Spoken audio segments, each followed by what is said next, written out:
अस्सलाम वालेकुम स्टूडेंट्स। आज हम केमिस्ट्री क्लास फर्स्ट ईयर का लेक्चर नंबर 51 स्टार्ट करेंगे। चैप्टर था 5 और टॉपिक है हमारा क्वांटम नंबर्स। आगे से उसी को हम एक्सप्लेन कर रहे हैं। आज है स्पिन क्वांटम नंबर और हम साथ इसके पढ़ेंगे शेप ऑफ ऑर्बिटल्स। ठीक है, तो स्पिन क्वांटम नंबर में वो कहता है कि जो अल्कली मेटल्स होती हैं उनके आउटर शेल में 1 इलेक्ट्रॉन होता है। ठीक है, तो उनका जब हम एमिशन स्पेक्ट्रा जो है रिकॉर्ड करेंगे, जब आउटर मोस्ट इलेक्ट्रॉन जंप करेगा एक्साइटेड स्टेट से ग्राउंड स्टेट की तरफ। ठीक है, और देखिए अल्कली मेटल्स में, इन alkali metals emission spectra is observed when electron jump from high to low level या excited to ground state। ठीक है, तो हम इसका जो emission spectra है emission भी ऑर्बिट में होगा, क्योंकि जब इलेक्ट्रॉन हाई लेवल पे होता है वहां से जब वो लो लेवल पे आता है तो वो लाइट को एमिट करता है। ठीक है, अब वो कहता है कि जब स्पेक्ट्रा हमने ऑब्जर्व किया हाई पावर से तो वहां पे हमने देखा कि हर लाइन जो थी स्पेक्ट्रम की वो पेयर ऑफ लाइंस पे मुश्तमिल थी। ठीक है, इसको डुप्लेट लाइन स्पेक्ट्रम का नाम दिया गया। ठीक, कि क्या था, line spectrum consist of pair of line, इसको नाम दिया गया था डुप्लेट स्पेक्ट्रा। ठीक है, अच्छा जी, उसके बाद है जब हम क्या कहता है कि we should keep in mind that duplet line structure is different from fine spectrum of hydrogen। कि डुप्लेट मतलब वहां पे पेयर होगा दो का।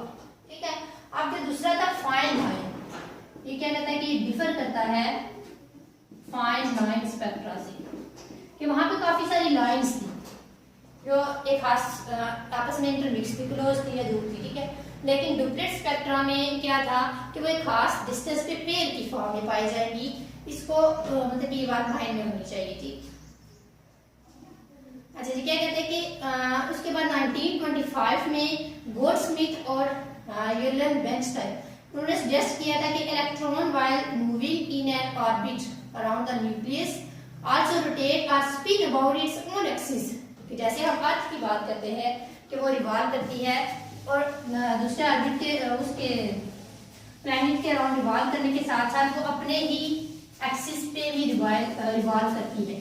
ठीक है, तो वही बात है कि इलेक्ट्रॉन जब ऑर्बिट में रिवॉल्व करता है, उस ऑर्बिट में रिवॉल्व करने के साथ साथ वो अपने एक्सिस के अराउंड भी रिवॉल्व करता है। ठीक है, अब वो कौन सी डायरेक्शन होगी, क्लॉकवाइज या एंटी क्लॉकवाइज।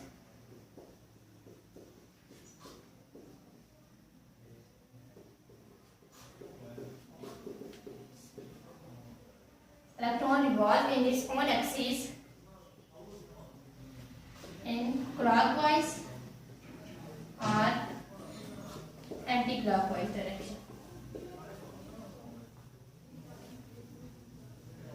Whilst direction, अब फर्ज करिए यहाँ पे है। ठीक है, अब जब वो इस तरफ जा रहा है क्लॉकवाइज और जब यहाँ से वो इस तरफ जा रहा है तो वो एंटी क्लॉकवाइज अपने ही सर्कल के न्यूक्लियस के अराउंड वो रिवॉल्व कर रहा है। ठीक है, इस को हम नाम देते हैं सेल्फ रोटेशन। ठीक है, कि एक सर्कुलर ऑर्बिट में वो रिवॉल्व करेगा। दूसरी बात यह है कि वो अपने ही एक्सिस के अराउंड क्लॉकवाइज या एंटी क्लॉकवाइज रिवॉल्व करता है, तो इसको हम नाम देते हैं सेल्फ रोटेशन का। ये जो इलेक्ट्रॉन की स्पिनिंग होती है इसको हम किससे एसोसिएट कर रहे थे, मैग्नेटिक फील्ड से या मैग्नेटिक मूवमेंट के साथ। Opposite magnetic field are generated by clockwise and anti clockwise spin of electron. कि हम मैग्नेटिक फील्ड जनरेट कर सकते हैं कैसे, क्लॉकवाइज डायरेक्शन के थ्रू या एंटी क्लॉकवाइज स्पिनिंग जो होती है इलेक्ट्रॉन की उसके जरिए। This spin motion is responsible for doublet line spectrum. कि डुप्लेट लाइन स्पेक्ट्रम क्यों बनता है, स्पिनिंग की वजह से। ये जो इलेक्ट्रॉन की अपने ही एक्सिस के अराउंड स्पिनिंग हो रही है, इस वजह से वहां पे डुप्लेट लाइन स्पेक्ट्रम बनता है।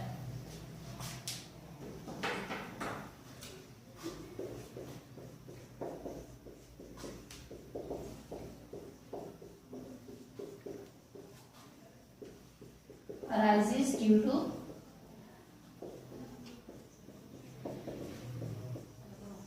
spinning of electron। ठीक है, अब क्या कहते हैं कि जो 4 क्वांटम नंबर्स हैं हमारे पास of all the electron in the first 4 shell are summarized table। अब यहाँ पे देखें, जब k शेल है मतलब k प्रिंसिपल क्वांटम नंबर 1 है, k सब शेल उस टाइम शेल है k, एजीमुथल में 0, s sub shell magnetic quantum number 0, spin quantum number plus 1/2 और -1/2, और उसी तरह नंबर ऑफ इलेक्ट्रॉन आ जाते हैं 2। फिर इसी तरह आ जाएंगे प्रिंसिपल क्वांटम नंबर जब 2 के इक्वल होगा, n 0 और 1 होगा एजीमुथल में, s और p सब ऑर्बिटल्स होंगे हमारे पास सब शेल जो हैं, और मैग्नेटिक होगा 0 +1 0 -1, ठीक है, और स्पिन जो है +-1/2 माइनस 2 बार आ जाएगा, ठीक है, 2 और 6 टोटल 8 इलेक्ट्रॉन आ गए। इसी तरह m में 18 आ जाएंगे और n में 32 इलेक्ट्रॉन आ जाएंगे आउटर शेल में, ठीक है। अब ये क्या कहता है कि set of quantum number and this set is different from each electron. ये जो हमारे पास क्वांटम नंबर का सेट आया है, क्या कहता है कि electron has its own set of quantum number. Her electron का अपना सेट ऑफ क्वांटम नंबर होता है, लेकिन ये सेट हर इलेक्ट्रॉन के लिए डिफर करता है। आगे समझ। उसके बाद आती है शेप्स ऑफ ऑर्बिटल।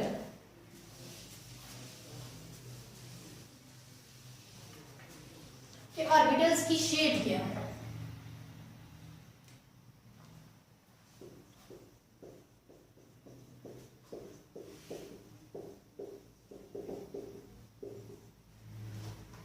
अच्छा, इसमें वो कहता है कि ये जो ऑर्बिटल्स हैं s, p, d and f having azimuthal quantum number values l = 0, 1, 2 and 3। अब हम इनकी शेप्स को डिस्कस करेंगे कि s, उसने कहा कि हमारे पास सब शेल हैं s, p, d and f, और इन सब के लिए r की वैल्यू है 0, 1, 2 एंड 3। अब इनके लिए हम शेप्स देखेंगे कैसे आएंगे। पहले नंबर पे आती है शेप्स ऑफ s ऑर्बिटल, ठीक है। तो कहता है कि जो s ऑर्बिटल है,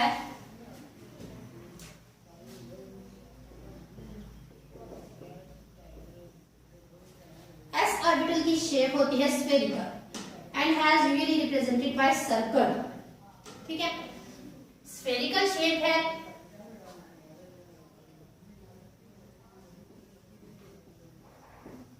इसको रिप्रेजेंट हम करेंगे सर्कल से, ठीक है।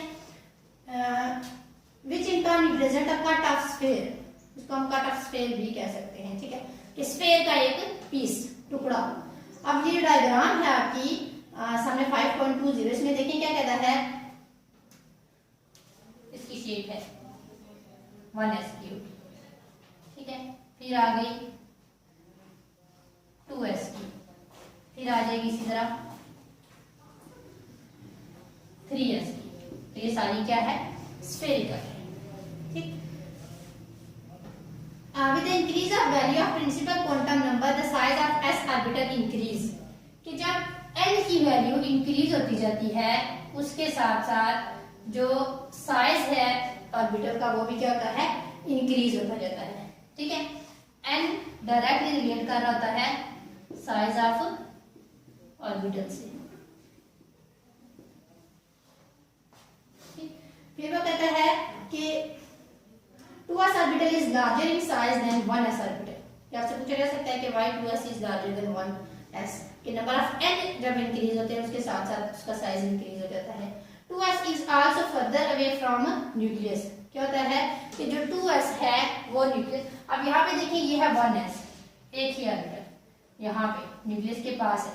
अब जो 2s है ये न्यूक्लियस से, देखिए ये वाला 2s वाला आता है, दूर हो गया। अब 3s क्या होगा, न्यूक्लियस से और दूर होगा।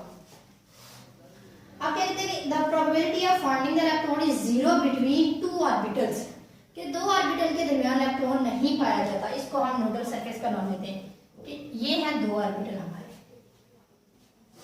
ठीक है, कि इन ऑर्बिटल्स के दरमियान फर्ज करें यहां पे और यहां पे, इन दोनों के दरमियान इलेक्ट्रॉन नहीं पाया जाएगा, ठीक है। इसी तरह क्या होगा इन दो ऑर्बिटल्स के दरमियान नहीं पाया जाएगा। तो इसको हम नाम देंगे नूडल सरफेस का, कि वो वाला सरफेस यहाँ पे दो ऑर्बिटल्स के दरमियान इलेक्ट्रॉन, मतलब दो ऑर्बिटल के दरमियान वो जगह जहाँ पे इलेक्ट्रॉन नहीं पाया जाता, उसको हम नाम देंगे नूडल सरफेस का। ये होगी एस ऑर्बिटल की शेप। फिर आती है पी ऑर्बिटल की।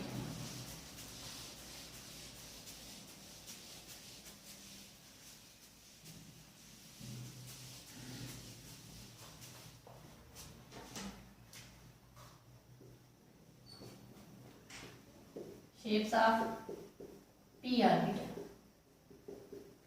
ये हमने पीछे थोड़ा पढ़ा था कि डम्बल स्ट्रक्चर होता है इसका, ठीक है। अब क्या है कि 3 वैल्यूज होती हैं इसकी magnetic quantum number for P subshell. So P subshell has 3 orientation in space, कि मैग्नेटिक की जब 3 वैल्यूज होती हैं तो स्पेस में इसकी 3 ओरिएंटेशन आएगी, ठीक है। कौन कौन सी? एक्स एक्सिस, वाई एक्सिस और जी एक्सिस के अराउंड, ठीक है। अब all 3 p orbitals have name px, py and pz। जब x के लिए होगा px, y के लिए py और z के लिए pz ऑर्बिटल होगा, ठीक है। अब s orbital have directional character which determine the geometry of molecule। अब इसका एक कैरेक्टर है खास, ठीक है, जिसकी वजह से ये क्या मॉलिक्यूल की ज्योमेट्री बता रहा है। कहता है कि जितने भी p ऑर्बिटल्स हैं एनर्जी लेवल है सिमिलर शेप, जिस मर्जी एनर्जी लेवल के वो इनकी शेप क्या होगी, सेम होगी, but increase principal quantum number of shell their size are increase. जब प्रिंसिपल क्वांटम नंबर इंक्रीज होगा उनका साइज क्या होता जाएगा, इंक्रीज होता जाएगा। अब देखिए डायग्राम है,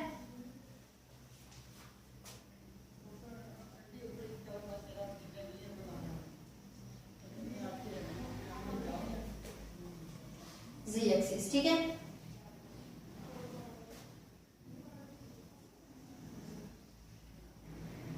ये आ गया।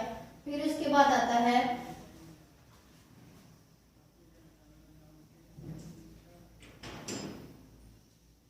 यहाँ पर, ये हो गया पीसी,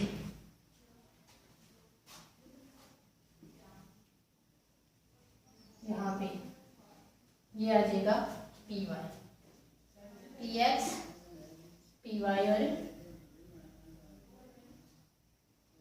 पीजी और पी वाई, ठीक है। अब उसके बाद आती है हमारे पास shapes of D orbital. D orbital की क्या शेप होगी,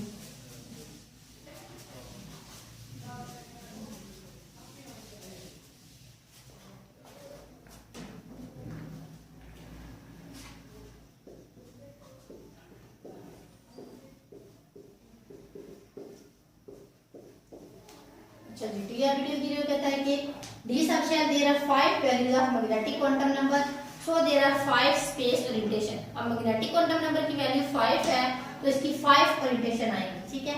x, Y and Z axis, इन तीनों के एक्सिस 5 इनकी शेप्स आती हैं। नंबर 1 है d x, d y, Z.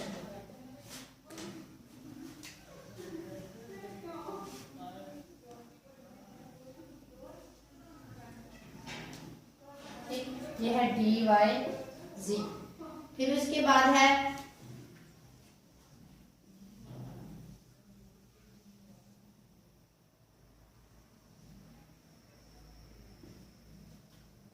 D x Z.